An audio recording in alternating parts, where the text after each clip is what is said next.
So we're getting started. So thank you everybody for coming over. So tonight we're gonna have a very good panel. And so here's what we're gonna do tonight. So we'll first have everybody do introduction to themselves and their project, and then we'll get the panel started. We'll have a few questions to ask the panelists, and then we'll open to everybody in the audience to ask questions. And then after that, we'll have some time to network and talk as well. Okay? So before we start, just want to thank everybody for coming. And so my name is Kevin. I'm co-founder of the Nervos project. And we're layer 1 protocol that we want to support layer 2 solutions. So it's definitely a pleasure to have everybody here, the panelists. Okay, so please find a seat. And we'll have everybody introduce your project. Some of the panelists have a few slides. Some probably just not going to use the slides. So we'll first go with Liquidity Network.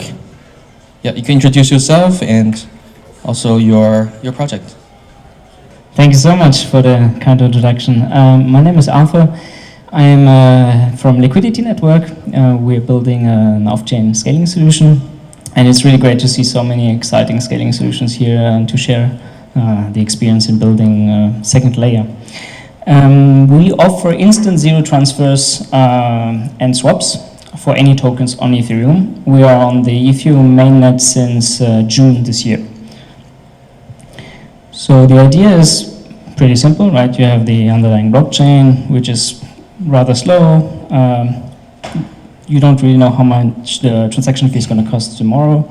You have no service level agreements, so you basically plug in another layer, right? And this layer offers you zero fee transactions, instant transaction swaps, and you can get service level agreements. For example, you can get a guaranteed transaction throughput for your business. So what we also enable is actually a new type of decentralized exchange. And this is something we have on the Ethereum testnet currently running, and it works.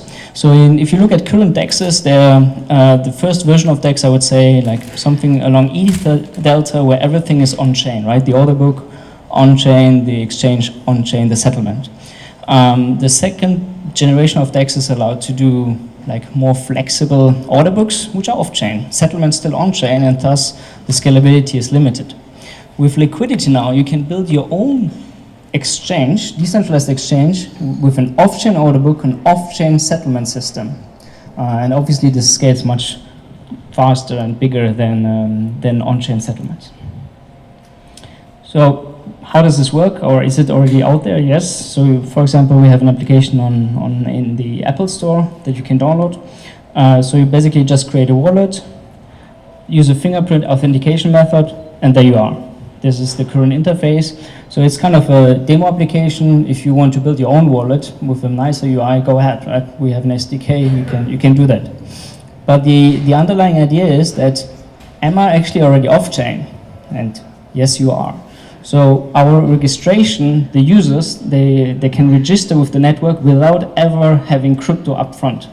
So once I install this app, you can basically instantly receive off-chain crypto. And we have here a for sale for off-chain Ether. Thank you very much. Thank you. Thank you, Arthur. All right, next we have Seller. Hi everyone, my name is Mo, and I'm from Seller Network. So Seller is providing fast, easy, secure off-chain transactions on all sorts of blockchains, including Ethereum, and we also recently added support for Divinity as well. And our mission here is stated as bring internet scale to every blockchain. So we focus not only on payment accelerations, but also to accelerate and channelize all sorts of like general applications. So basically we can run off-chain smart contract also on Seller platform. So we recently, actually yesterday, announced our testnet launch and also SDK launch. So you can actually start to experience, build, and have some fun on Seller Network. So if you have an Android phone right now, you can feel free to go to get.seller.app and try out the native application that we built using Stellar Networks, it including some instant payment transfer applications and also some game, which is utilizing the off-chain scalability capability in Stellar Network. And we also have released the SDK. It's very easy to use SDK both on iOS, Android, and also Golang. And during the past weekend, we were in Ethereum San Francisco. Actually, like five teams has built on top of Stellar, and we have like a off-chain prediction market built on top of Stellar. We have microservices, micro payment cloud services with SLA guarantees built on top of Stellar. And we also have a very interesting project that is building a very interesting financial derivative of gas fees, also using off-chain transactions. So this is the kind of thing that Stellar can enable, and we invite you to, we have some phones around here. If you don't have like a Android phone, no worry, we will like show you how these things work. Thank you. All right, thank you, Mo. Okay, next we have Jen to talk about Nervos. Hello everyone, my name is Jen as January. So I'm the chief architect of Nervos Network, and what we want to do is trying to build the infrastructure for the future crypto economy and by the way, solve the dilemma of scalability. And we think the right answer to the dilemma is a layered architecture. We need to build a full stack of protocols instead of a single blockchain to solve the problem. We can do all the things with a single blockchain, and we need to make the layer 1 blockchain focus on security and let the layer 2 solutions to focus on scalability.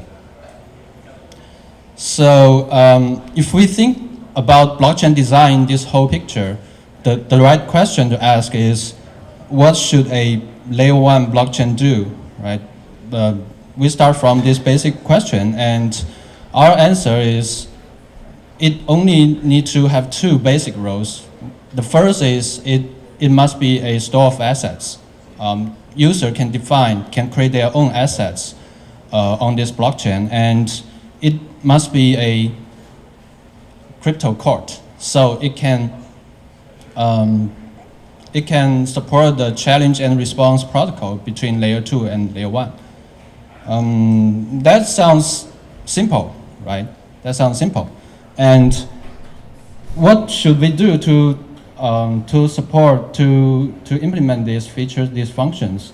First, we definitely need simplicity, because simplicity is the friend to security, right? We need a secure layer 1.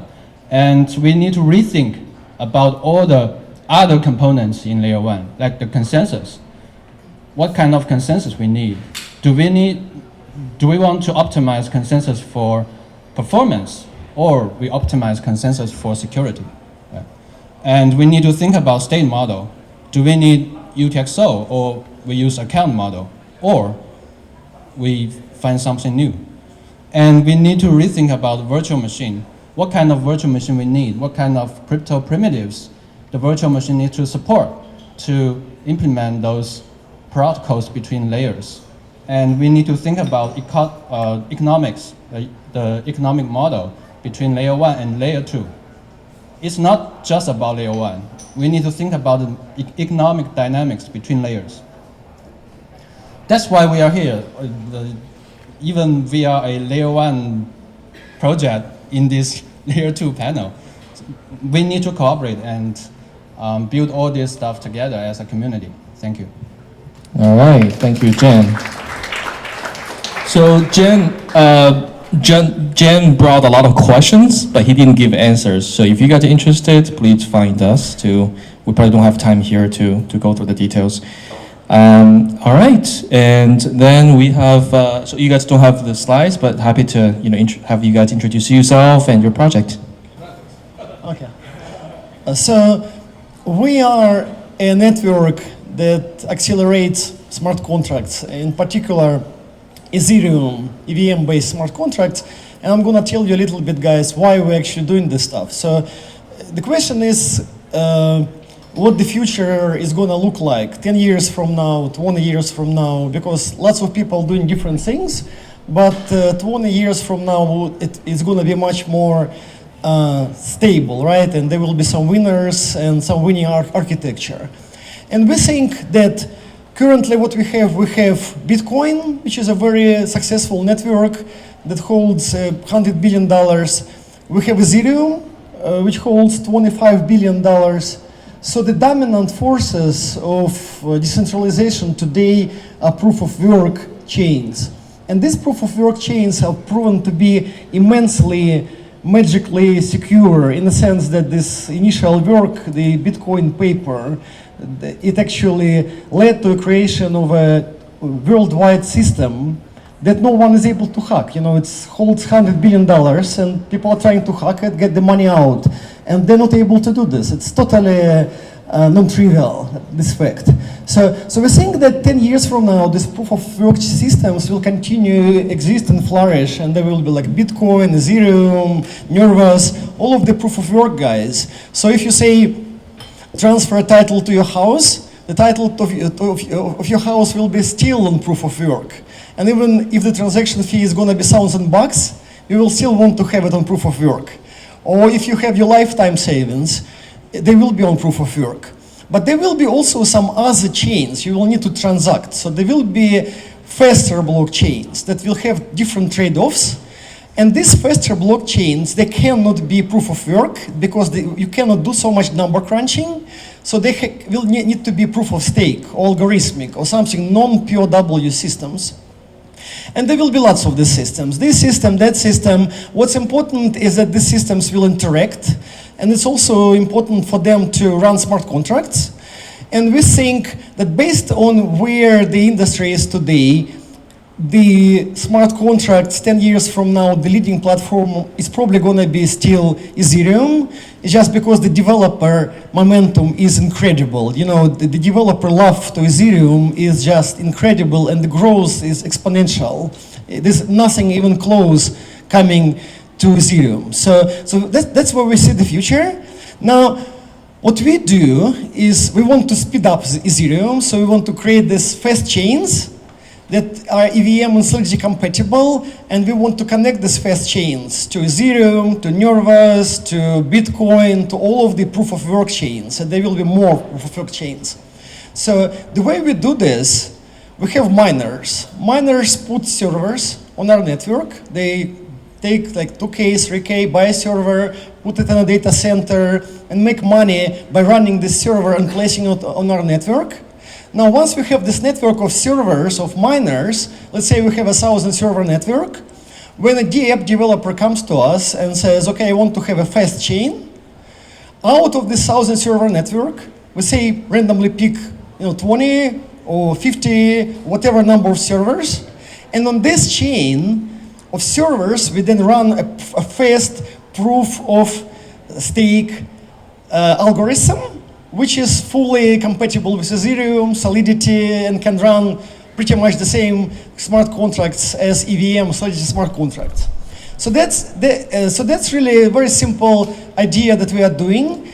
Once this idea is implemented, many applications that are not possible today because of transaction fees on Ethereum will be possible. So we're looking into games where you'll be able to put things like swords and game items and coins and cards and stuff like that, or things like social networks, or putting some text on blockchain. So lots of new applications of blockchain appear if you're able to have very fast and cheap chains, and if you're able to create those chains. So to do this, we got funding. We hired a group of very strong engineers. We are trying to hire either very strong mathematicians or computer scientists. We hire people which won computer science competitions in most cases. So we have a very strong team of engineers, and we currently are working on our product. Our test network is going to be hopefully released by the end of this year. And then after that, we'll be letting people in and starting working with developers, helping them run dApps on our network. Thank you. All right, thank you, Stan. No, François, yes. Yes. Hello, I'm François René Rideau from Alacris. Alacris, we spin it as a blockchain layer 2 operating system, which means that we want to abstract away the things that layer 2 brings to you. So layer 1 brings you a secure network with coins that don't fail and you can trust that the coin will keep its value. We think that layer 2 will bring you scalability in a way that's not provided by layer 1. The layer 1, the best scalability solutions right now are state channels and side chains a la Plasma. But both of these solutions require 2 transactions on the main chain to set up the channel or to exit in emergencies sidechain, which means that on a network like Ethereum that has 1 million transactions per week total for the entire world, you can have at most 1 million participants in this thing who partake in the network per week. Or on over a year, maybe 50 million people can partake. Divided by 2 because 2 transactions are needed. So 25 million people in the whole wide world only can partake in these protocols. Only, top, for the whole year. So obviously if you want to scale beyond 25 million of participants in the world, if you want every human and every human's 100 machines in the future to be able to partake in the network, you need to be able to scale much further than that. And the solution we propose is to have side chains. But unlike the Plasma sidechains that require an exit on the main chain in case trouble happens, we want to prevent the problems that Plasma has, which is the block withholding attack. A block withholding attack is when the operator of the sidechain fails and publishes some data on the main chain but does not publish what is behind, or just fails to publish an update to his data. And in cases like that, bad things happen. And the way we prevent this to happen is by requiring the sidechain operators to publish his data in advance before he can update the main chain. So if your data is published before it's on the main chain, we know that everything on the main chain is legit and you cannot cheat. And if you try to cheat, you'll be found and slashed and the things cannot go wrong. So our solution can scale much further than existing sidechains and Plasma sidechains. We can have billions of users. These users can still use state channels on top of that. So instead of having only 1 million state channels per week, we can have billions of state channels per week, so as many as you want. We can have confirmation times this way in terms of seconds instead of in terms of tens of minutes for the transactions. So I believe that is the solution. But there's a lot of complexity in dealing. Now you don't deal with just a main chain. You deal with a main chain. You deal with a side chain. You deal with a verification network to make sure that the transaction. You deal with verifications on a shared knowledge network to make sure that the transactions that the sidechain operator says are happening actually happen. So there's a lot of complexity. And if you try to do that by hand, you will fail. I mean, I'm trying to do that by hand. That's my job, and I fail a lot. So that's why we want to abstract all that away from you first, and we also want to bring formal methods to make sure that there is no bug. Because when you have a concurrent system, there are so many ways things can go wrong, you can't think about all the ways. The only way you can prevent things from going wrong is to use formal methods. So what we bring is not just a scalability, but what we'll bring ultimately will be a language in which you can express your distributed applications in terms of the economics, in terms of properties, in terms of the fact that you will transfer tokens from one person to the other if this or that conditions are met. So all the applications that this other gentlemen were talking about, we want you to be able to specify these applications not in terms of bits and encryption and messages and a 64-byte something that has encrypted with this thing. We want you to think in terms of economics, in terms of the high-level operations that you actually care about. And it will be all compiled to these very complex protocols, but you will not have to write the complex protocols by hand. It will be generated for you. So that's what we're doing. All right, thank you. I think you guys are answering a lot of my follow-on questions, but that's good. That's what happens in panels. Okay, so then we have Kelvin.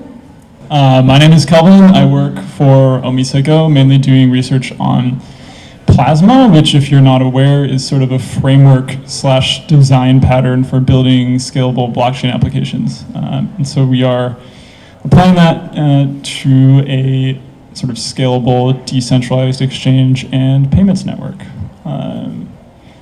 Yeah, I don't have much else, so I'll just pass it off.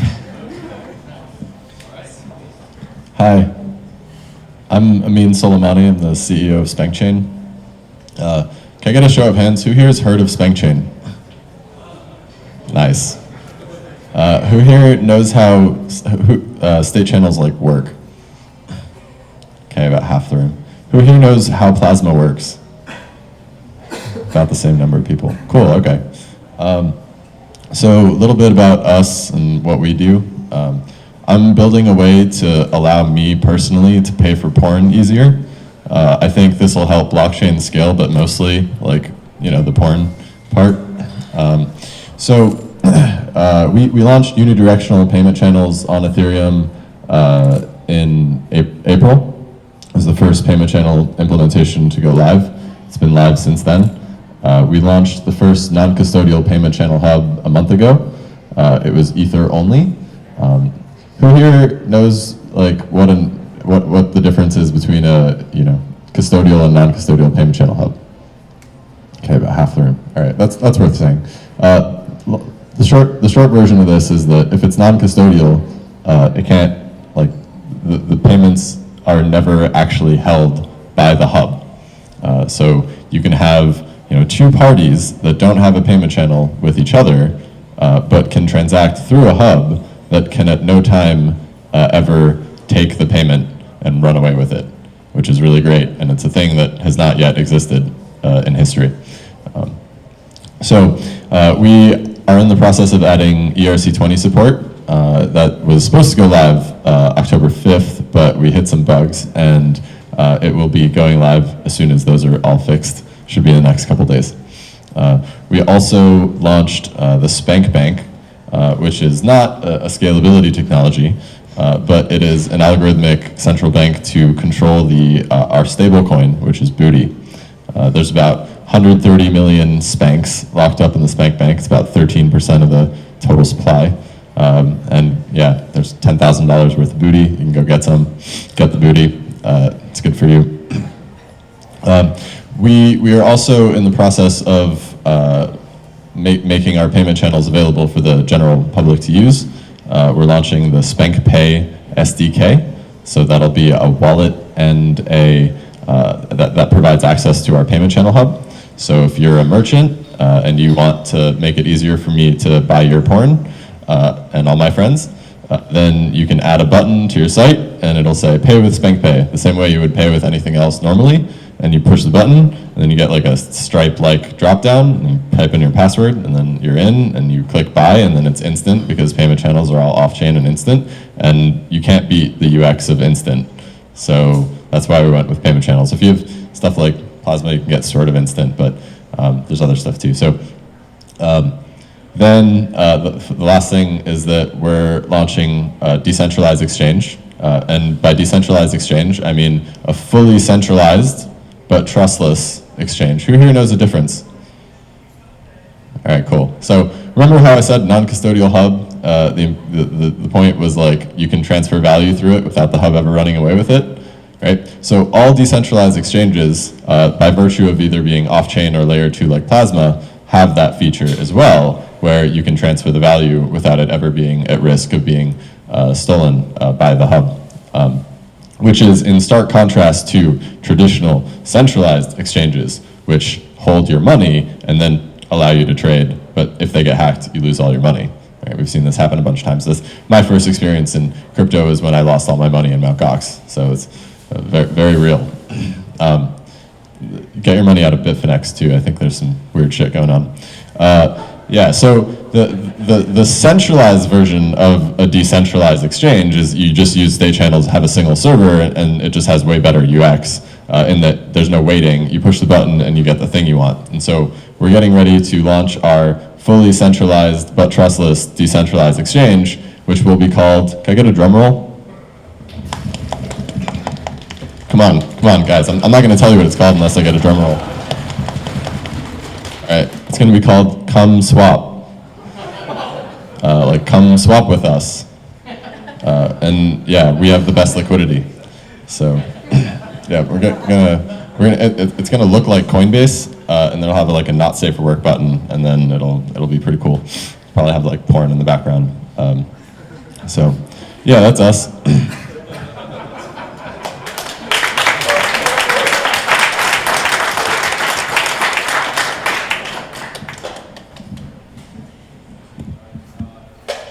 Hello? Yeah, that was pretty hard to beat. Okay, all right, so welcome everybody back. So we'll start with Omesa Go and Spank Chain, and because you guys in this space for a while, right? So you old timers, and so we'd like to just have you two guys give the audience some general introduction of Plasma and state channels in terms of how they started. Yeah. So what are the important research? What are the important milestones and solutions in the community? And we'll start with Kelvin. Cool. Okay. So I'll just do Plasma then. Generally, the way that Plasma popped up was sort of out of an evolution of sidechains a long time ago. So, right, we have sidechains in like 2014, and so the idea is you have this other blockchain, right, and you can take whatever you want, assets on some main blockchain, and you lock them up, and then they appear on this other blockchain, and they're controlled by whatever consensus mechanism exists on this literal side blockchain. And you can do whatever you want with these assets, and they were originally designed so that you could make interesting consensus rules and play with things, because changing Bitcoin is really hard, but if you just make this other Bitcoin that you can change all you want, then you can play with it. And so this is cool. It kind of lets you scale in a way, but the major problem with sidechains was that if something went wrong on the sidechain, you just kind of cried, right? Like if the sidechain consensus mechanism, for example, stopped publishing blocks, your stuff is just stuck there, and you can't really pull any of your money out. You can kind of come up with some mitigations for this, but for most of the time, when the sidechain dies, you lose all of your money with it. And so Plasma grew out of this as a way to think about, well, how do we solve this? How do we make sure that if the whole sidechain dies, whatever, then how do we make sure that we get our money back? And so then this idea of Plasma chains comes up, and the gist is, well, why don't we just commit stuff? So you have a sort of sub-blockchain that's running alongside this main blockchain. And every single block in this sub-blockchain, so this is the Plasma chain, you get a commitment. So you get a small piece of data that basically compresses all of the data in each block, and it gets published to Ethereum. And these become like state checkpoints almost. This allows you to prove that at some point in time, something happened, right? So for example, at some point in time, I received $10 US, right? And so you can keep doing this, you go whatever, you just keep producing blocks, and you keep committing these blocks to some main chain, so usually Ethereum. And when you want to leave, you basically just point to the funds that you had on this blockchain system, right? Because we had these commitments, and so you can sort of use these commitments to say, hey, look, I had $10 at block 100, please let me withdraw those funds. Obviously, you don't want to just give somebody those funds right away, because you might have a chance that, well, you had it at block 100, but then you spent it at block 150, and so you add these extra rules about how you can get your money out. And the end of this whole system is that you have a way so that even if the blockchain dies, let's say at block 1,000, right, you can point to old state and claim that is valid state. I claim that I had $10. And as long as somebody can't prove you wrong, as long as you didn't actually spend that money, you can still get your money out, right? So this works for stuff like UTXOs. You can do it with accounts. You can do it with slightly more complicated state. But generally, it's like, well, let's take sidechains and make it much better, because we can ensure that your funds are as secure as whatever this main chain is. So usually it's Ethereum. There are some developments now, right? So as we were saying before, Plasma, the original designs were not very scalable. These exit games, that's usually what we call them, the sort of processes by which if something bad happens, you get your money back. They were pretty inefficient and very complicated. But there's some improvements like Plasma Cash, and then additional work that we've been doing pretty recently about how to even improve on those designs that allow you to significantly reduce the amount of data that any one person has to hold. When you're usually in a blockchain, you would have to store the entire blockchain if you want to be a part of it. So you can store just a small piece of it, and in the worst case, you don't have to leave right away. You can actually wait as long as you want to get your money out, which makes it significantly more scalable than those original Plasma designs.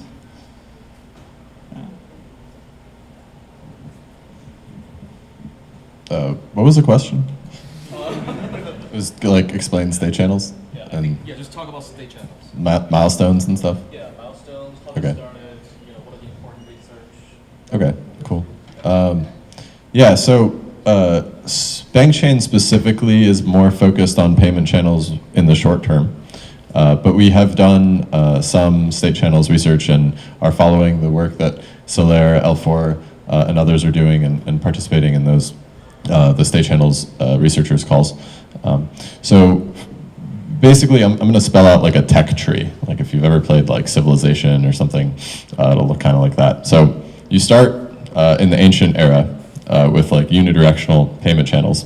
And then you expand into like the medieval era, and then you have like bidirectional payment channels. And so now, you have this state channel, which is really a computer, but in the computer, the only app you have is this calculator thing, right? And I'm making the analogy like calculator is payment channels, computers, state channels, right?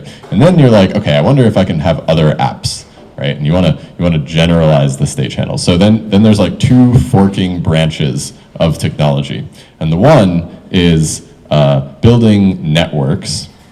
So once you have bidirectional channels between two people, you want to connect them so that you can have multiple people that aren't necessarily connected with a payment channel directly, but have some relationship, payment channel open with a hub that then use those hubs to connect to each other. And so the first step along that side of the tech tree is like a single non-custodial payment hub. And then the next step on that side of the tech tree is multiple payment hubs, where I can route through any number of these payment hubs in order to deliver a payment, and that's like what Raden's working on. Now Raden just took the whole thing and was like, we're gonna start there and then just go for it. And 3 years later, I think they're gonna ship soon. So the other side of that is state channels, where you make it more general. And for that, it's like, there's a couple options. So you make it more general, you say, okay, I have this calculator, I want another app, I want to build another type of game. And so you build a state channel that's specific for, let's play tic-tac-toe, or let's play chess, right? And so you build these other apps. And then what you can do, you're like, you know what?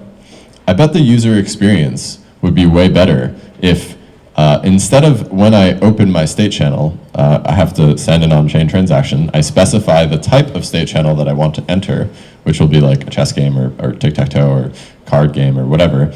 Then if I want to exit and then move the money that I have in that app to a different app, I have to like go on chain, withdraw my money, wait until that's done, go back to the chain, pick the other type of app, and then put my money in that. And then I can play that, right?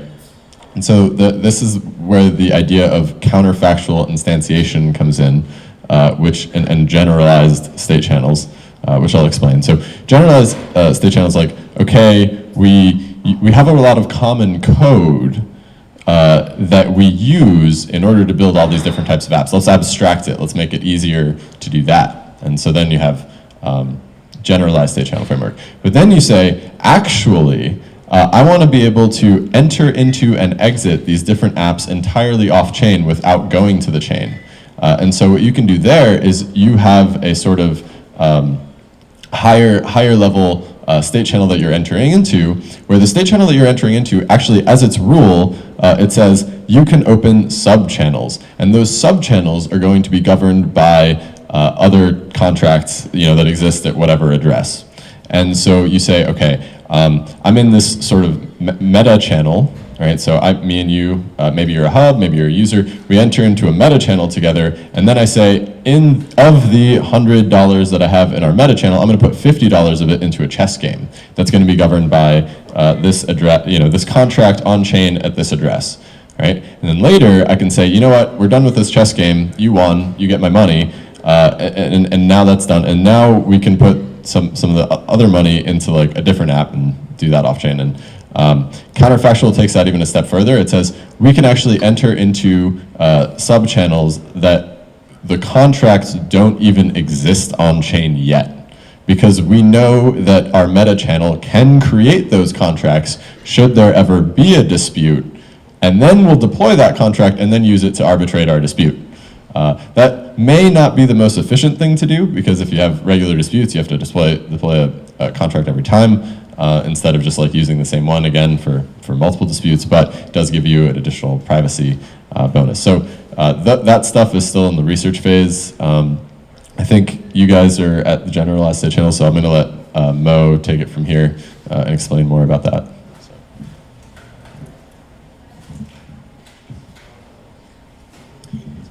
Sure. Okay. This is one. Okay. Thanks, Amin. So, generalized state channel. So generalized state channel. So I like the tech tree analogy here, but I think Seller kind of came from like a different kind of a tech tree, but arrived around the same place of generalized state channel.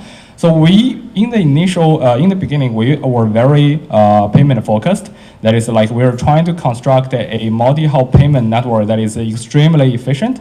So if you go down this tech tree of this multi-hop payment network, the next phase of the technical challenge is that how to route a payment from point A to point B across this network, right? So the network here we are presented with is very different from like our data networking or the internet today, because in internet, what you have is like you have this stateless link is what we call. You have a 100 megabit per second in your Netflix, in your Xfinity. It's gonna stay 100 megabit per second no matter how much the data you deliver through it.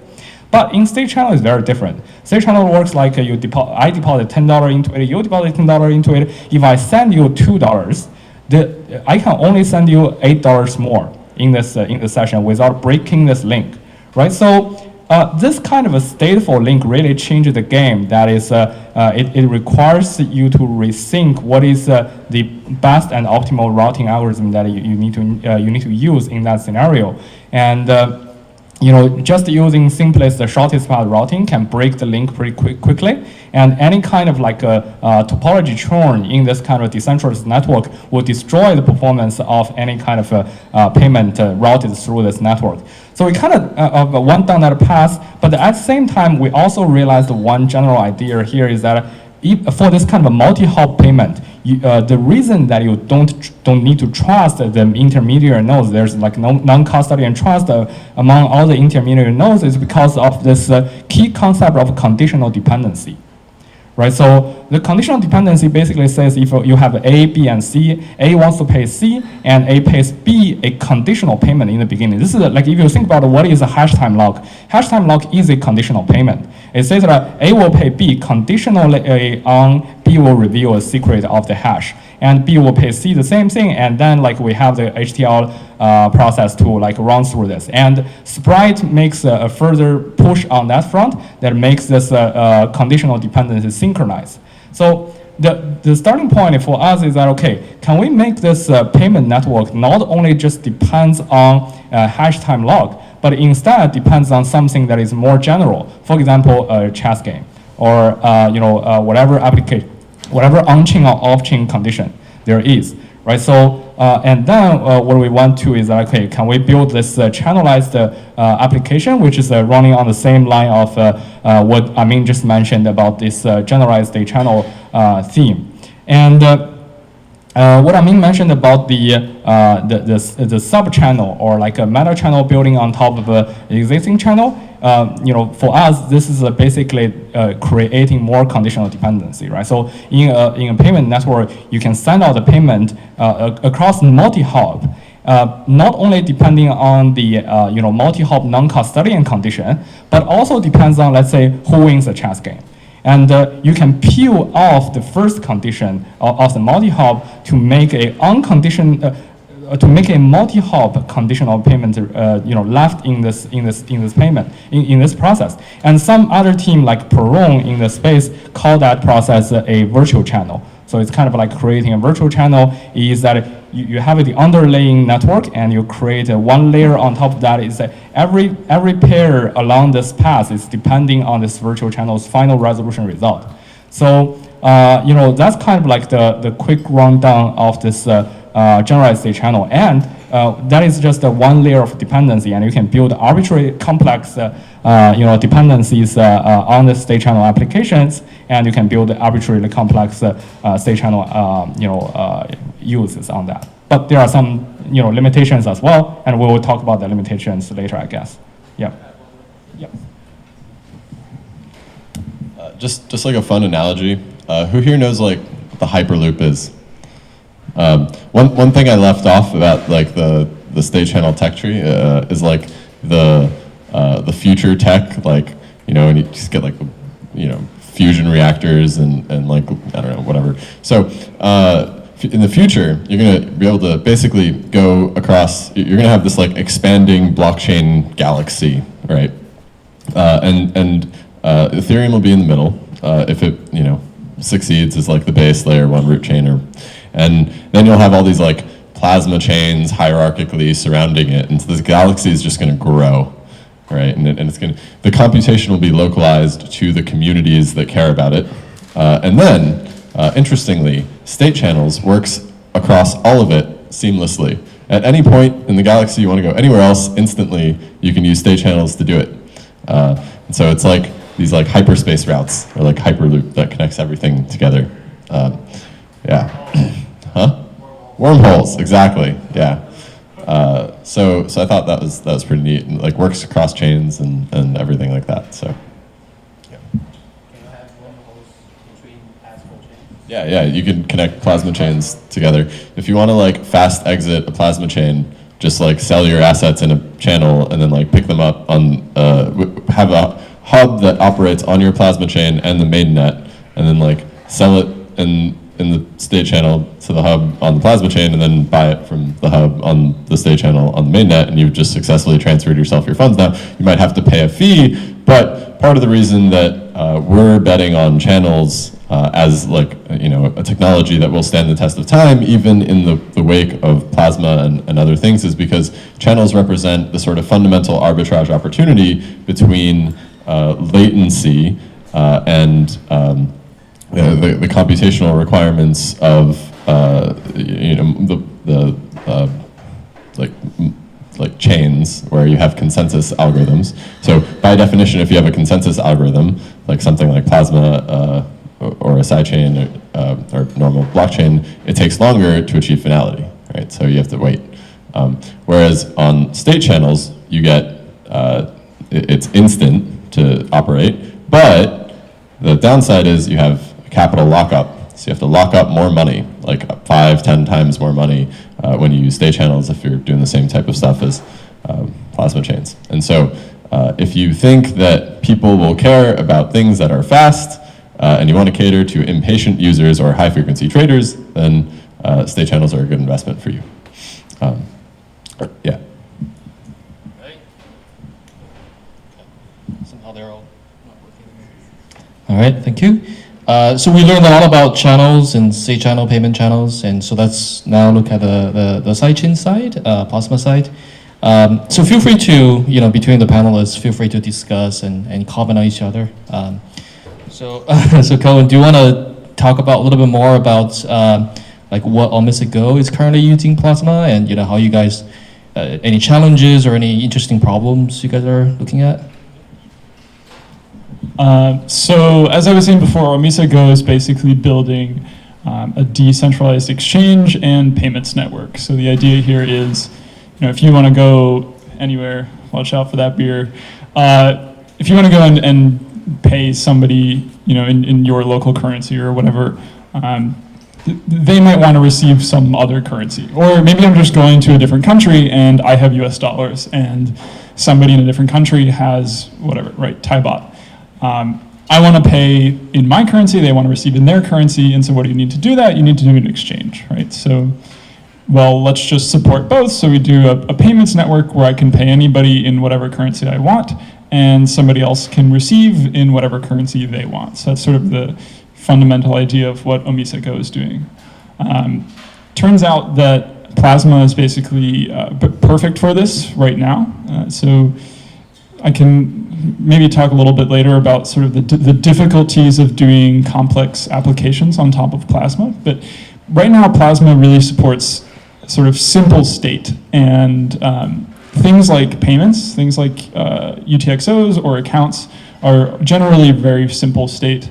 So we can do things like, well, you have some money and you send some money to somebody else and they get that money, and or we can do like 0x relayer model stuff quite easily, right? You just send orders to some centralized order matching machine, and then it just publishes the matched orders. You can do things that are more complicated, like batch auctions. Basically, these relatively simple state transitions are kind of all that Omisa Go needs, and which is sort of why we've been working so heavily on Plasma, because it just seems to fit really well. And that'll basically give us the sort of scalability that we think is necessary in the next few years to actually get what I think is one of the sort of key blockchain use cases, which is I get to pay anybody in the world very cheaply with whatever I want, right? So that's sort of the basis. The research that we're doing it's very general. So the initial iterations of Plasma, like I was saying before, they support simple state. They're sort of scalable, but not really, right? There was sort of, if you ever read the initial white paper, there was some stuff about this like MapReduce tree of plasma chains thing, and like, I don't even know what that means. I don't think anybody knows what that means. Like yeah, gets the people going, there you go. Basically, it's harder than it seems to represent the type of state transitions that you would need to even make that possible. And so right now we're just focused on, well, let's do the simplest thing possible. Let's just do a single plasma chain and scale from there, right? So we've been thinking a little bit, how do we represent these really complex state transitions? What does that even mean to have them? Because the thing about Plasma is that you're supposed to always be able to get your money out. But if your money is in an account, that's pretty simple, right? I just point to my account and I say, give me my money back. But if my money is in a DAO, right? I mean, that's not really my money. That money is sort of controlled by a large group of people. How do I get my money back, right? So these are interesting questions, I think, generally, and they have applications as well to sharding research on layer 1. And I have this theory that like all scalability is the same, and in like 10 years everyone's just gonna be working on the same thing. But for now, we're just thinking, how do we scale in the medium term, right? This payment networks that we're designing right now probably works for the next few years, but what we want the next 5-10 years. And we do acknowledge that those initial Plasma designs just don't scale well enough, right? A couple million users is okay for the next 2-3 years, but we want tens of millions, whatever, right? You want to really grow your user base. You need these highly scalable systems, and the designs that exist right now just don't do it. So we're focusing a lot on how do we just reduce what people need to check? How do we just reduce how much data people need to store, how many transactions people need to verify, but still make sure that everybody's stuff is always completely safe, which turns out to be a pretty non-trivial challenge, and there's a lot of interesting research on ETH research. We're constantly just throwing random stuff at the wall and seeing what sticks. The research process is pretty weird. If you've ever done research before, it's literally just like banging your head against the wall until something works, and it usually doesn't work that well for like months. But we're getting there, and I think I'm generally very confident that Plasma can work for more general applications, and that it's very specific for now, but people can, the average developer should be able to make use of it in the next couple of years. Yeah.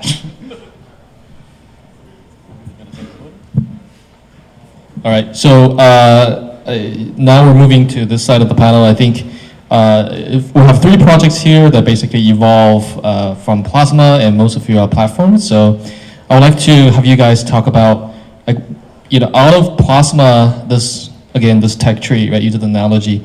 So what's your key innovation in terms of enabling your specific use cases? And we'll start with Arthur. Thank you. So we came actually, so liquidity, we also first built on payment channels.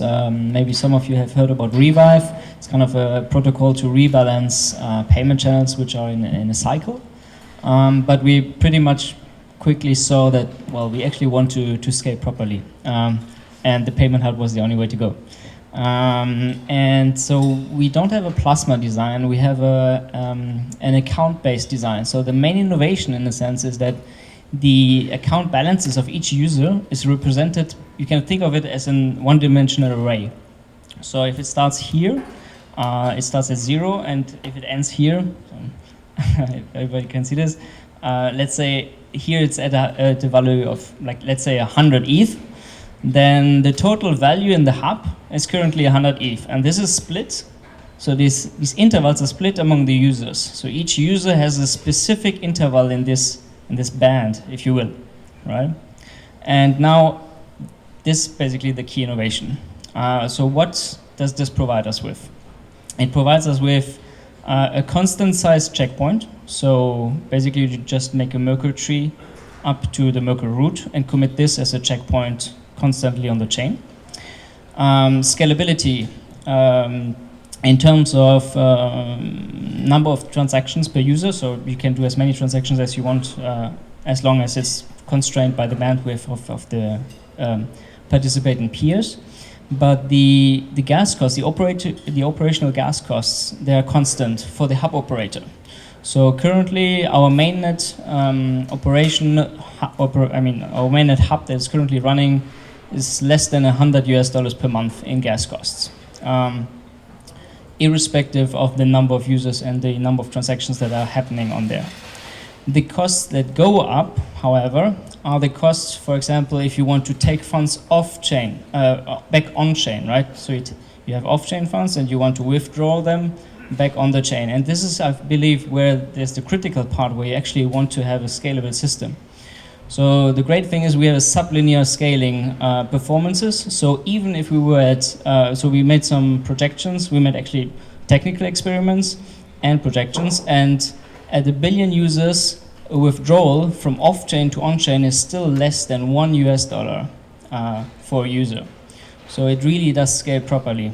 And this both for withdrawals, for disputes with the hub, for dispute mediations with the hub. And here, I believe this is one of the key innovations, because you need to have a scalable system, right, which is secure and not too expensive to dispute, even if there are millions of users on the hub, right? This is I would say, the key. All right, thank you. And then we have the Elastic guys and Skill guys. I'll ask you the same question. So what's your key innovation? I know for both your platform, you also have, you can argue with Kelvin maybe, whether you're pure Plasma or not pure Plasma, and what does that mean? So take it away.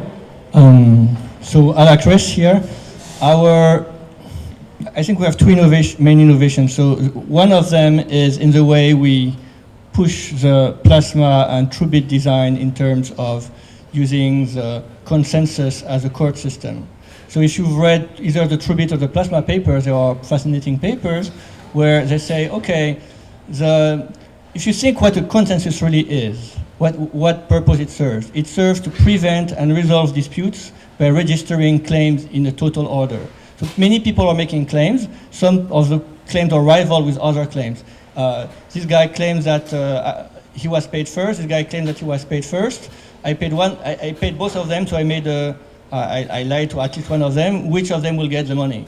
And by giving a total order on all these claims, the consensus tells you who has the money and who hasn't.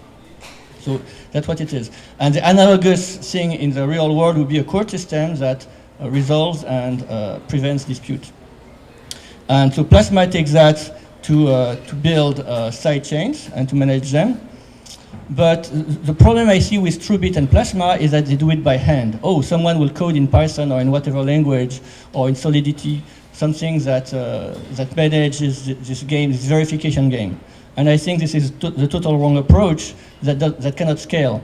Because if you look at how in a 400-line contract, Solidity, no, not Solidity, the chain, the wallet, the Parity wallet contract, 400 lines, one bug, $300 million disappeared. I'm not giving, even this gentleman, he's probably very, very intelligent. I don't trust him, I don't trust me, I don't trust anyone to write a 10,000 line contract without a bug. I don't trust anyone. The only way you'll get these contracts to work is to write a logical specification and to generate the contract from the logical specification and prove it correct.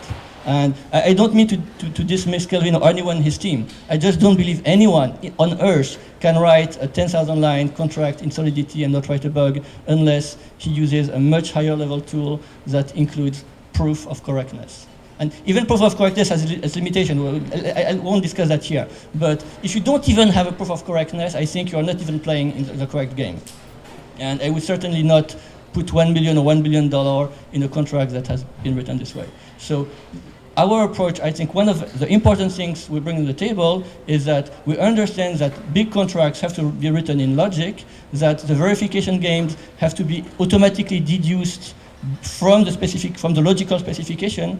So what is a verification game? It just say, I argue something, he argues something, he argues the opposite. This something is expressed in terms of logic. Typically it is, I swear that all the transaction in its trace of the execution are correct. So I'm giving you a Merkle commitment, a tree of transactions, and I swear that they're all correct. And someone argues that they are not correct. And so if we want to scale, there will be petabytes of data in this Merkle tree. We obviously cannot show this petabyte on the consensus, because if we could, then we wouldn't need a sidechain. We could directly use the consensus for that. So the way that works is that I show a commitment, and I challenge you to find the place that is wrong. And if you can find the place that is wrong, then I fail, and I'm slashed, I'm punished, and there is a mass exit from my chain. And if you can't find where I'm wrong, then you're wrong, you pay the court fees, and you're thrown out of court, and come back with a better argument next time. So these verification games can be automated. There is a field of mathematics called game semantics that corresponds to exactly transforming mathematical proposition into a game, and this can be all this can be automated and should be automated. Writing a verification game by hand, once again, is good for a toy. You should never put $1,000, much less $1 million or $1 billion, into a contract that has been written by hand. So I think that our first innovation, if we call that an innovation, is to take seriously the fact that you should verify contracts formally before deploy them, and certainly not write them by hand, and certainly not put millions of dollars in anything written by hand. Our second innovation is that once we've decided that we want to take this contract seriously, we find that, there is a problem with this approach. That is, game semantics guarantees that if you're right, there is a proof and there is a strategy where you can convince a judge with this game that you're right. But what if this strategy exists, but you don't know what it is? And you wouldn't know what it is because the data is not public. And that's what the Plasma paper calls a block withholding attack, is when the operator shows you the commitment, but he does not show you the entire chain. So he can lie, and in Plasma they don't have a solution, so they have to do an exit game. But to me, it's an essential problem. It's not a problem you have to paper over with an exit game. It's an essential problem that you want to prevent.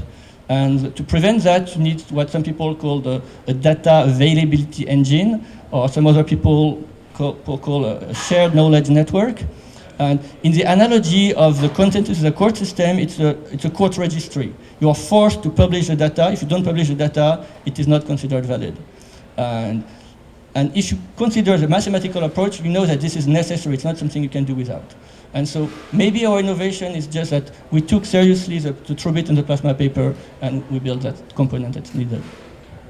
Thank you. All right, and we have Stan from Scales. So plasma actually is an interesting thing because people are confused what plasma is, right? Many of people probably here don't even know what we are discussing. So some people say plasma is everything, like this plasma, that plasma, everything is like works fast is plasma. So for me personally, in my humble opinion, if you look at the original paper, the paper that Vitalik and Joseph wrote about plasma, the key idea they had, the key non-trivial mathematical idea was that you move your money to this operator, and the operator does this stuff, does the transactions, and at some point the operator becomes the bad guy. There's a procedure for you to get out, even though if the guy becomes bad. It's totally non-trivial that it's possible, right? But it's only possible in the UTXO model. So there are two models for blockchains. You guys probably know state model like Ethereum and UTXO, a Bitcoin model. And the only way it so far has been possible to do this was in the UTXO model because it's structured. In the UTXO model, you know that you have coins. In a state model, you don't know what the contract holds, so it's not possible really to design any more or less way to securely exit the plasma way, right? So my personal opinion is that plasma is where you have an operator that operates a more Sorry, to interrupt. UTXO model. It's actually possible. Okay.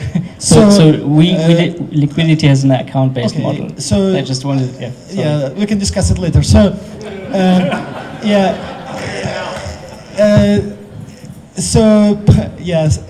so you have a UTXO model. You exit this model, right?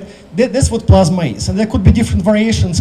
How can this be done? But it still has to be this UTXO model. So plasma, in my way, so our project, for instance, is not plasma because we are sidechains and we operate regular Ethereum virtual machines. We don't do UTXO.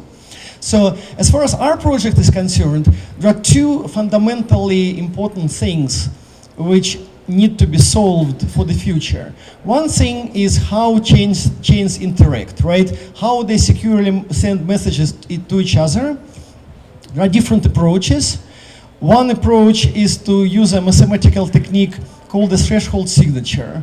The threshold signature is a pretty interesting thing, meaning that if one chain sends a message to another chain, pretty much like the majority of servers on the source chain need to sign a piece, and then these pieces are somehow magically combined, and you get the signature, and the signature can be verified on the destination chain. So the first important thing that we are solving and trying to do is these threshold signatures and messaging across chains. The second thing, which is also very important, is the next generation of consensus. So there is first generation of proof of stake consensus, which uses timeouts and uses at any point in time, there is one single block proposer. So if this block proposer becomes malicious, typically you wait for timeout and then the next block proposer comes, right? So you have timeouts in the protocol. There are the next generation of protocols where the protocol is fully asynchronous and there are no timeouts. And there is not a single block proposer, but every server in the block, in the cluster, can make a proposal, and at the end of the consensus, the winner is selected. So it's not one master, all slaves. It's like everyone is initially more or less democratic. So these are the two things which we are doing in our project that I think are important. The messaging across chains, or smart contracts across chains, and then this kind of a newer type of a consensus, as asynchronous consensus. All right, thanks everybody. So we're a little bit behind, so we'll just stop the prepared questions here and open up to the floor. So if anybody has a question for the panelists, okay, I think you first. Hi, this is primarily for the state channel panelists, but I guess the sidechain part. Do you guys, in the current research or what you see up front coming, do you see something akin to, I understand the state channels is one-to-one parties, even with the multi-hub. Do you see in the future something like non-bounded complex states like poker tournaments or Hearthstone tournaments, things that you cannot know beforehand how many parties will be working out and doing state transitions, or do you think that's something that's going to be more in the sidechain part of the scope to be solved, or is that possible with the current research? Thanks. Since Amin is typing, I will take the question. So, I think this is actually a very good question. Let me maybe pivot the question just a little bit and see. Basically, I guess what you're asking is that what is state channel good for, and what is plasma or sidechain is good for, right? So, and kind of what is the relationship between them. So, first, I think just a quick clarification here. That is, state channel doesn't have to be necessarily two people. You can construct this kind of a virtual channel on top of multiple people and everything. But it does have to be for a single session of interaction. It does have to involve defined parties. And every move has to be also unanimously agreed among all parties to change the state of the state channels. So that is kind of the benefit of state channel, because that way, that is the only way you can achieve instant finality and extreme reactiveness. So for example, in the poker game example you mentioned, that state channel is actually perfect for poker game. There's random shuffle problem involved, but let's put down that part a little bit. But for this kind of interactive game, a state channel is extremely suitable. So I guess the summary here is that state channel is extremely suitable for application with the extremely low latency requirement. But for plasma or sidechains, if we think about it, the latency is still there, because you still need to find a block proposer. That block proposer still need to pack the block, and they need to write on the main blockchain. At least you need to wait for one block to show to see that my transaction is actually there. You can be optimistic about that, but if fundamentally it's still a little bit high latency than state channel. Now, in our view, an interesting thing is that how are all these technology gonna work together in the future, right? So if it is an open-ended system, then maybe a plasma or sidechain technology gonna rise. But from our point of view, I think many of these layer 2 technologies are gonna start to combine together in the future. Eventually, I think Kevin also mentioned it's eventually we're gonna work finally on the same thing, right? So we are already starting to see that. Let me make an example of that. So in state channel, there is this problem called the data connectivity problem.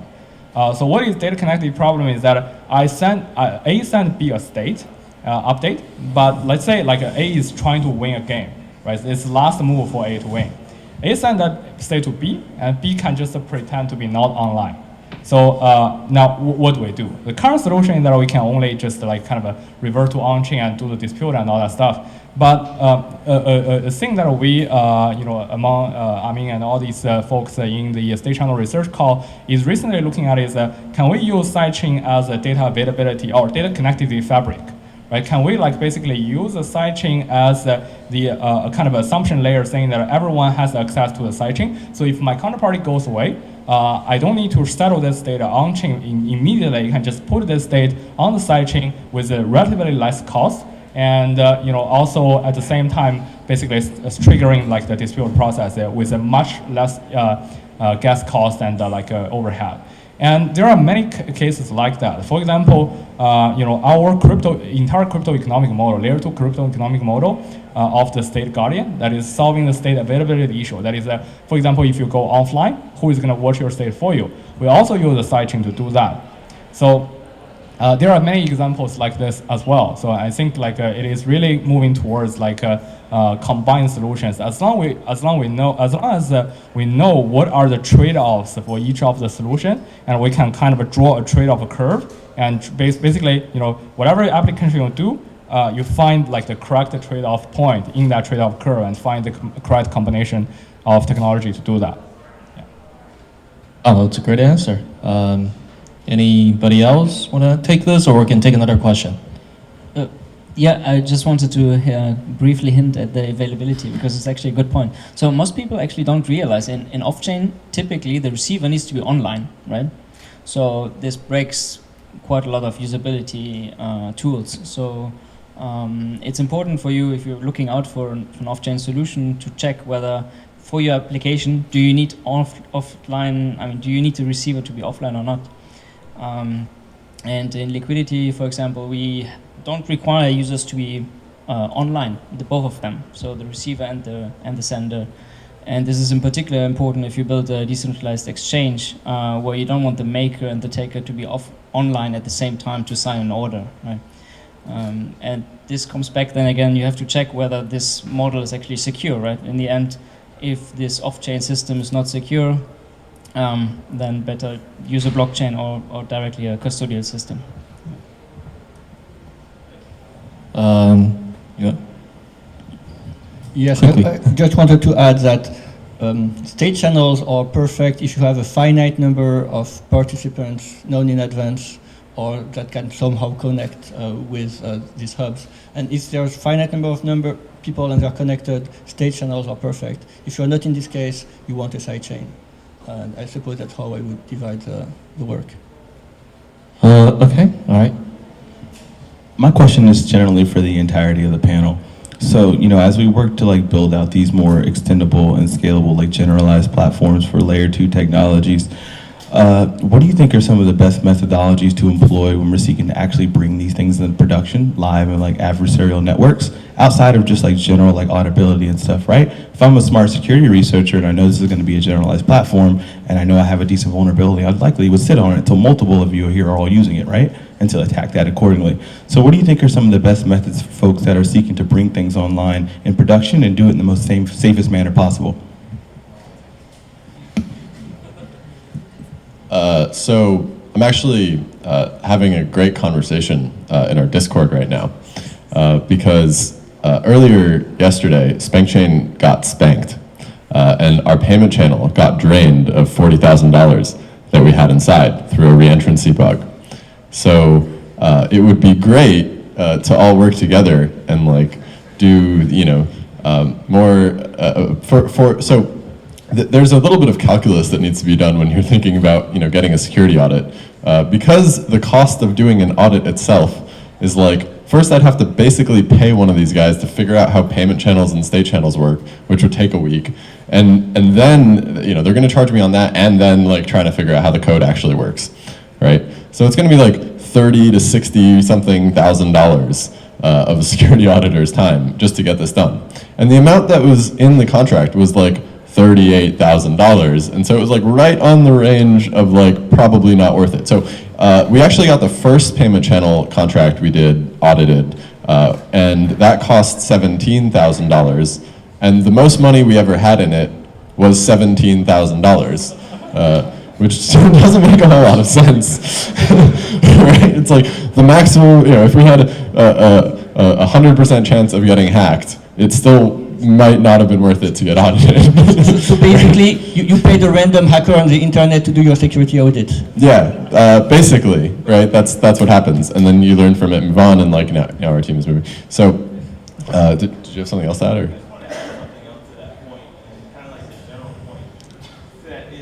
Usually when you're going to look to do an audit, you're trying to keep your costs low, right? As a business, so you're going to try to build the most affordable audit that you can. Unfortunately, in the future, as these systems continue to mature, they'll hold millions, billions, trillions of dollars in assets, right? So typically you're trying to basically adhere to pulling the person with the lowest common denominator that will do this task for you. When in actuality, you probably want to pay the best person, and they're going to be the one to hack you. And 9 times out of 10, they probably need more than what they'll take, which is why you have a beta, right? Right. So the other answer to this is don't put millions of dollars into things from the get-go, right?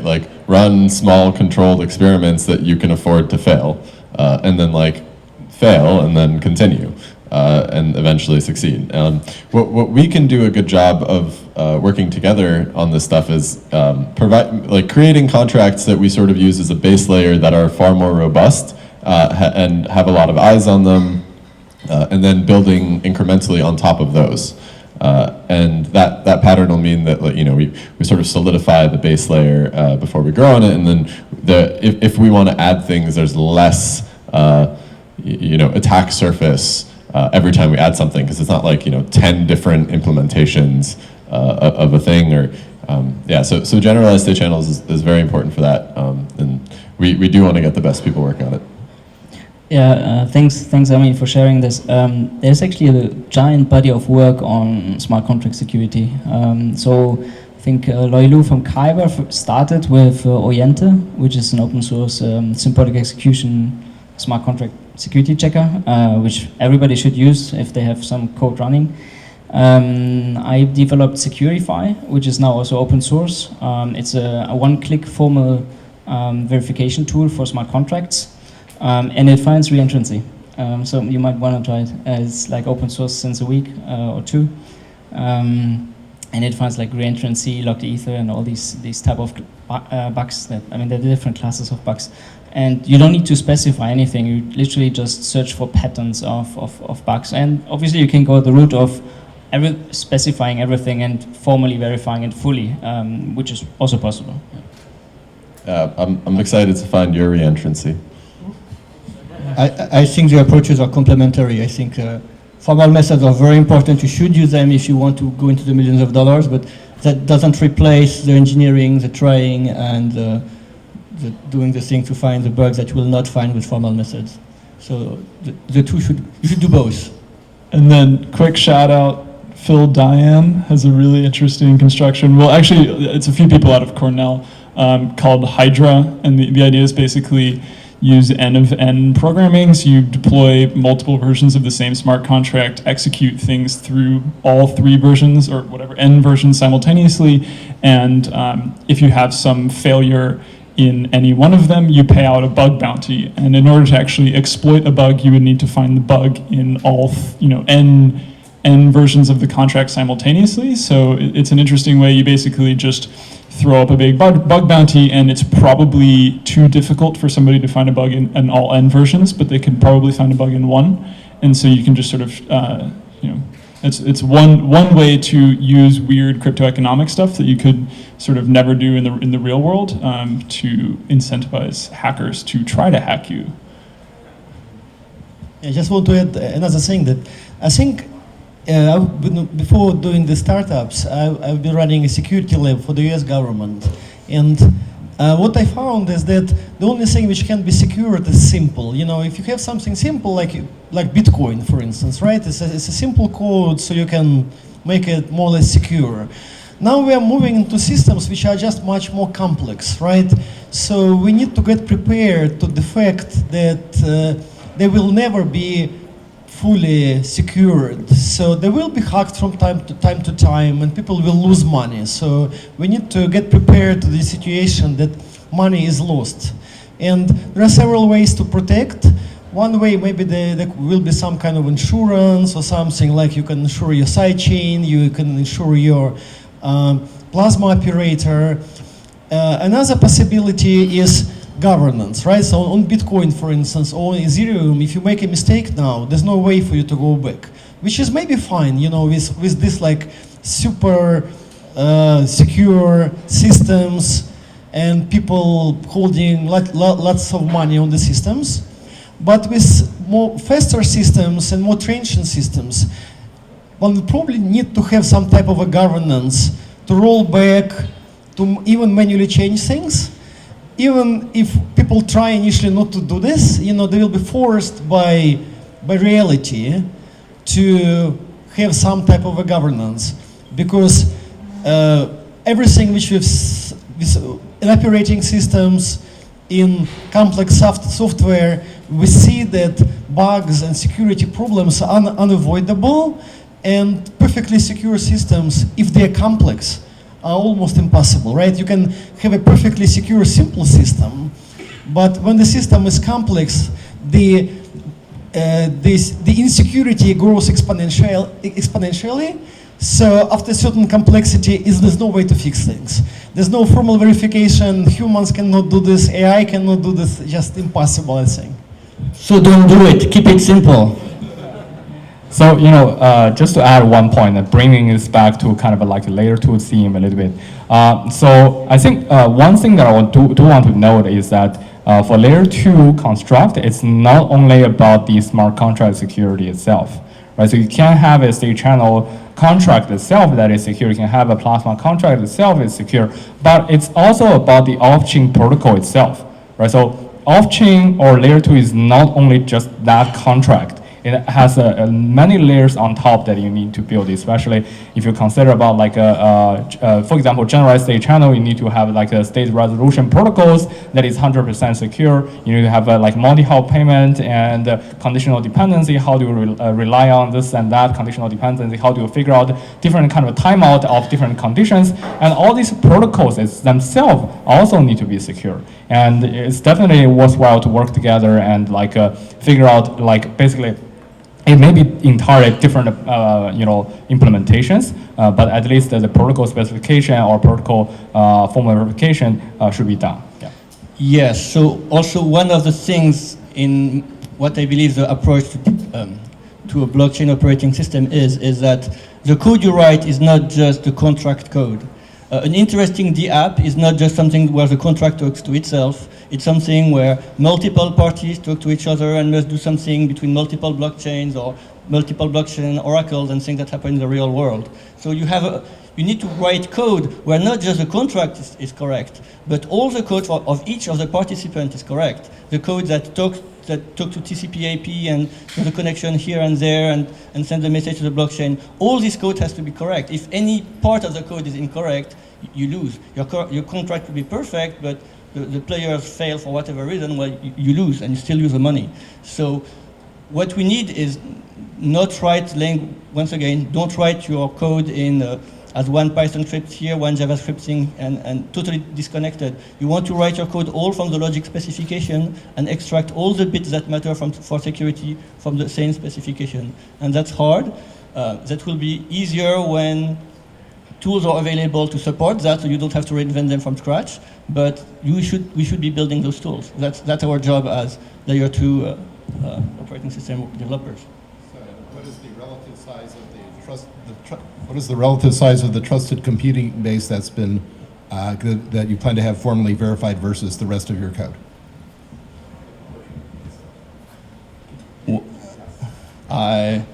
We will start very small. We will start just with a contract, and then we will add bits and bits, the part at the higher level of your code. Happily, there are other people working on secure operating systems, like Adam Schipal at MIT, there are teams at Yale, and Yale there's a Certicos, a fully verified operating system. So these things are not there today for the random developer, but they will be there in 5 to 10 years. And as developers of blockchain solutions, we should definitely look towards that. We'll take 2 more questions. I think you on the back and then the green shirts. And then we'll do the networking event.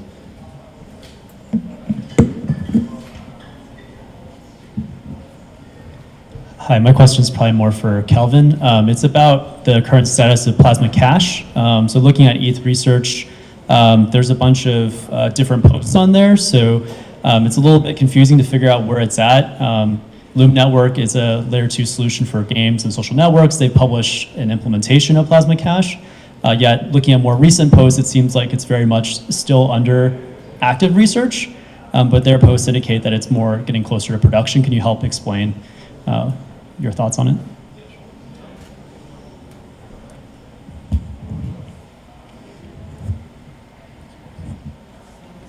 Okay, cool.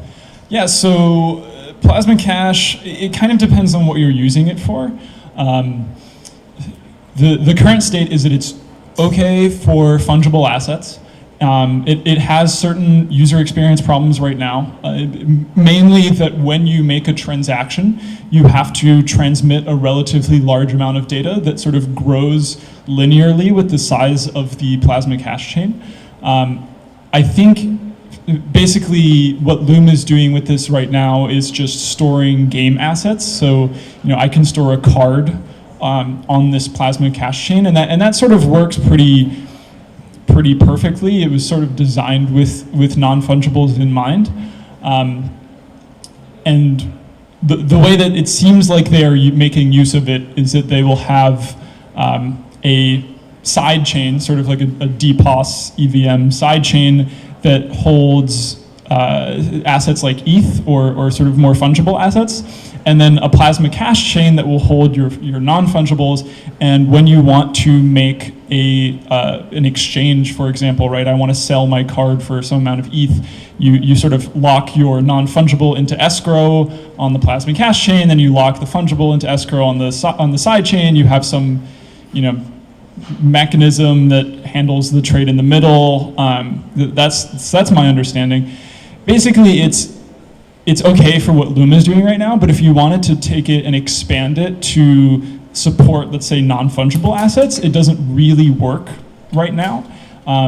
I personally think that the UX problems are big enough to just avoid using it entirely until that's sort of solved. We're very actively researching this right now, and we should have some more interesting posts this week. And Vitalik just this morning posted some stuff that we were looking at about RSA accumulators to whatever. So basically, you can make use of it if you wanted to make use of it for sort of what we were doing or what Omiseko is doing.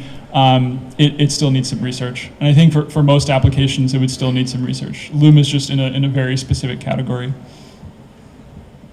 I just wanted to say that for the record, I ran my contract through Securify, his thing, and didn't catch the reentrancy.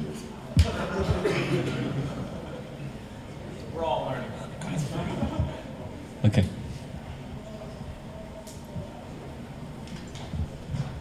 Hey, questions also for you, Kelvin. So this is related to the plasma cache, not the other plasma category of things. So it seems like Plasma, and I guess even state channels are good for financial transactions when you want to swap assets, tokens, etc. What is kind of the view on actually doing state transitions on behalf of smart contracts, right? When it's not actually transitioning a token of some sort. Is there a plan to get that to be as part of this kind of Plasma effort, or is it supposed to be something that's supposed to be done, off-chain, doesn't have to be trustless or whatnot? Kind of maybe some thoughts there. So, this is something that I've been thinking about a little bit. And we've had a lot of interesting conversations about this. I do think that it's possible in certain very specific ways. I wrote up a blog post, I don't know, you can look it up online, that sort of describes the challenges with representing more complex state in Plasma. One of the big things is that you kind of need a process for how do you take something that is on a Plasma chain and move it back onto a main chain, for example, or onto Ethereum, right? An account, for example, is a very simple thing to represent inside of a Plasma chain, and it's quite easy to say, well, the owner of the account can decide to move that account from the Plasma chain to Ethereum. And this might apply to certain more complex smart contracts, like a multi-sig, right? Maybe we can say that N of M people can sign off and move the multi-sig account from the Plasma chain back onto Ethereum, or maybe it's N of N, right? We start to recognize that there are weird rules. We have to kind of come up with rules about who gets to decide. It gets more complicated quite quickly when you get to things like DAOs, right? Or I like to use the CryptoKitties smart contract because there's one smart contract on Ethereum right now that just represents, kitty ID to owner, right? But who actually, if that was on a Plasma chain, who would decide, let's move this Plasma chain move this smart contract from the Plasma chain to the root chain or Ethereum, whatever? It's not clear, right? Maybe you can come up with some idea of let's do some vote based on how many kitties you have or whatever, right? But it's not clear. The way that I would do it specifically for CryptoKitties is I would change the structure of the contract. I would make it so that each CryptoKitty is its own, what I call a state object, right? So if we all own our own CryptoKitties, then it's quite easy for me to just move my own CryptoKitty. You can keep your kitty on the Plasma chain, I don't care. But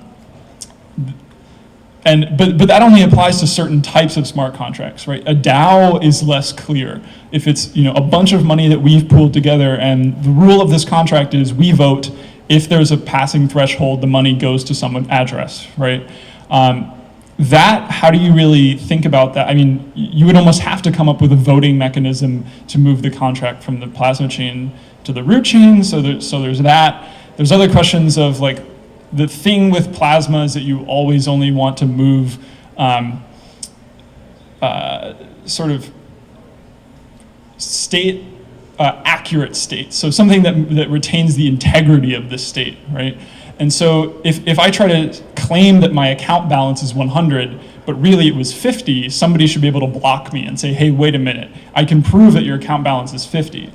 But and I'm at fault because I spent the money. But what happens if it's a DAO contract and people say we're going to move the whole contract over and the balance is 1 billion, and then somebody deposits $1 into the contract and all of a sudden they say, hey, wait a minute, no, that's not accurate. The balance is $1 billion and $1. That these rules that Plasma originally implement, the original designs had these rules about how state moves from the plasma chain to the root chain, and they don't really carry over very well to general state transitions. So it's a big area of research. It's something that I'm very interested in, and I think a lot of people are, but it's probably going to be a while out before we see that in any real capacity. Yeah, I want to add some comment on this problem, because what Kelvin just said hit the question I asked at the very beginning of this panel, which is what kind of state model should we use for a layered network? Should we use for all those layers? My suggestion to this problem is check Nervos and look at our cell model.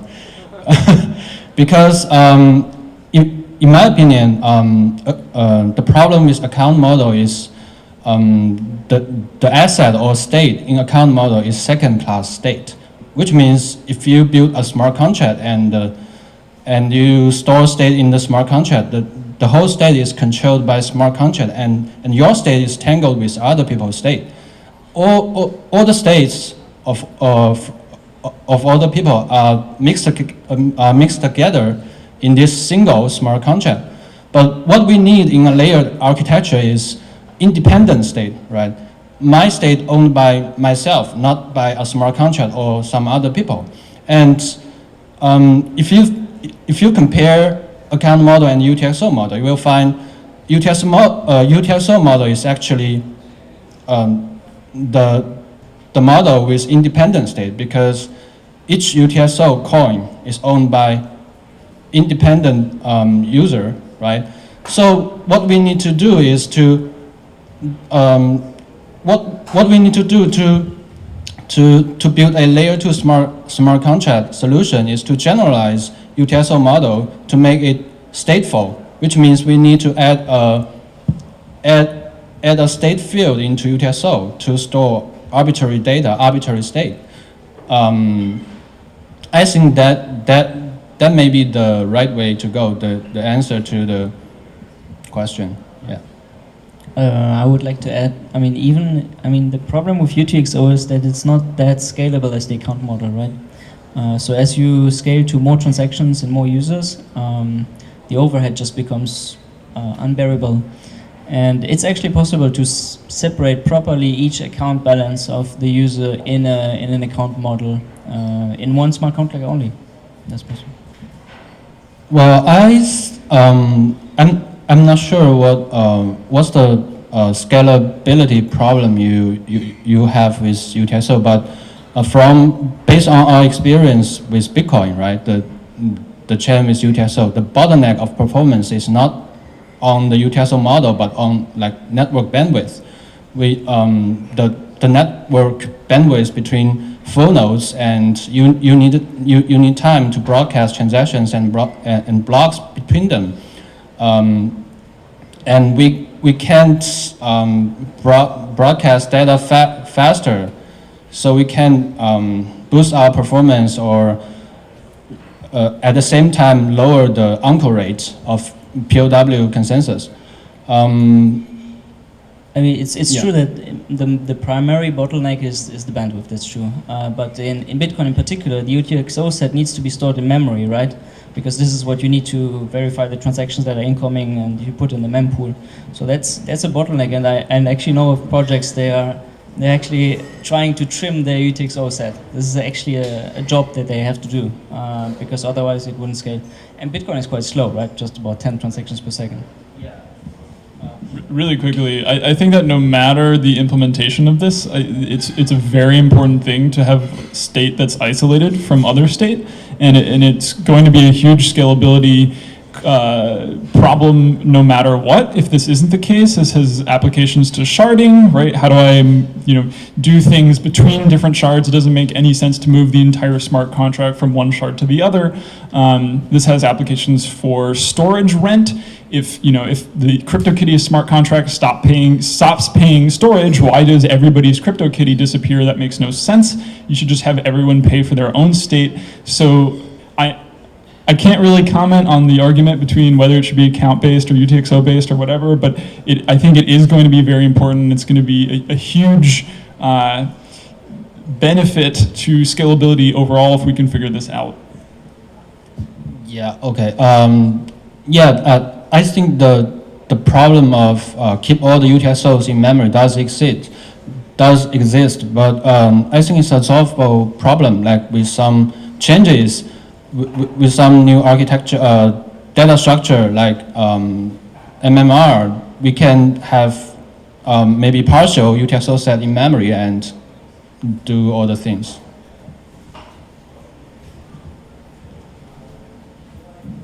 All right, so we'll just thank everybody on the panel, and we have the rest of the room until 9 p.m. The panelists will also be, walk around, so feel free to ask them questions if you have any. Yeah, that's it. And then for the panelists, we'll take a photo.